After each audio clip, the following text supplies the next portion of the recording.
I like being alone. Not because I don't care, but because peace feels better than forced conversations. I like quiet mornings with no expectations. Long walks where I can hear my own thoughts. Moments that belong only to me. Once I feared silence. Now I crave it.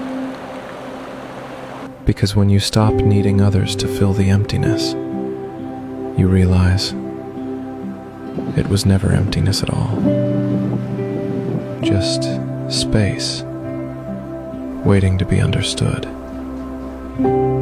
Solitude isn't loneliness, it's clarity. And in the quiet, I finally met the person I was always searching for. Myself.